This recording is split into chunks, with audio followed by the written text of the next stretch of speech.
Sup mga bes? Kaliligo ko lang. Ate, ano ba yan? Hindi na naman po?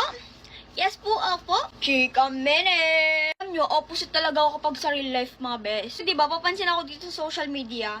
Ate, low-key ako sa personal. Well, ate, hindi mo ako makakausap not unless akong lalapit sa'yo. Makita mo kumuha ako may sakit, meron akong mask, naka-hoodie ako. As in, taklob na taklob, balot na balot. Heto na naman ako ngayon, papasok sa school. Pero syempre, kahit low-key ako sa school, hindi pwede hindi ako maganda doon. Kailangan ba, on flick para ang aking kilay. Kita mo ba yan? Ginanon ko lang ng unti.